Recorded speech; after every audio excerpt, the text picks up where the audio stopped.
మనిషి ప్రవర్తనకు ఆలోచనే మూల కారణం. మంచి చెడు ఏది చేయాలన్నా దానికి ప్రేరణ స్వీయ ఆలోచననే.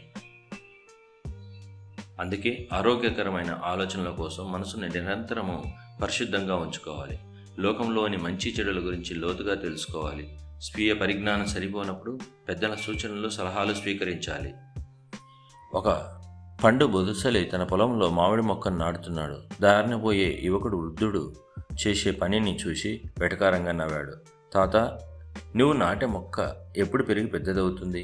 ఎప్పుడు కాయలు కాస్తుంది? ఆ పండ్లు తినడానికి నువ్వు బతికుంటావా అన్నాడా యువకుడు.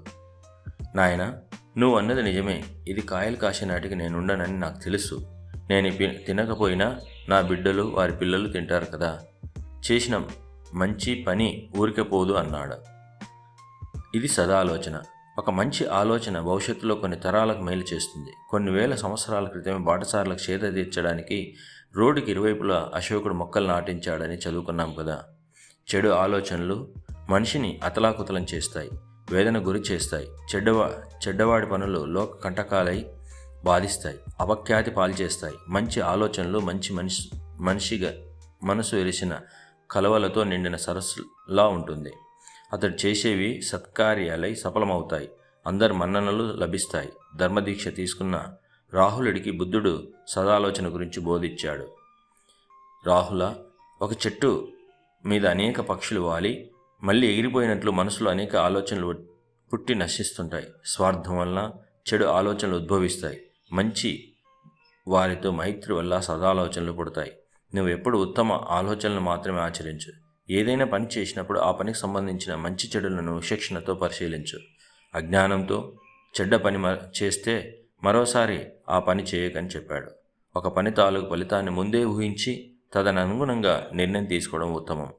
లౌకిక జీవనంలో సమస్త కర్మలకు ఆలోచనల విధానాలే మూలం. సాధారణంగా వ్యక్తులు స్వప్రయోజనాల గురించి ఆలోచిస్తారు. ఇది సహజమే కావచ్చు, కానీ మన ప్రయోజనాలను నెరవేర్చుకునే క్రమంలో ఇతరులకు, సమాజానికి నష్టం జరగకూడదు. సొంత లాభం కొంత మానుకు, పొరుగువాడికి తోడ్పడవే అన్న కవి సద్భావన వెలివిరియాలంటే మనుషుల ఆలోచన సరళి సవ్యంగా ఉండాలి. ఎప్పుడు మన గురించే కాకుండా ఎదుటివారి శ్రేయస్సు గురించి కూడా ఆలోచించాలి. ఉత్తమ ఆలోచనలు లోక కళ్యాణ కారకాలు. వాటిని జీవనశైలిలో భాగంగా చేసుకోవాలి. అప్పుడే సమాజంలో సుఖ సంతోషాలు వెల్లివిరుస్తాయి.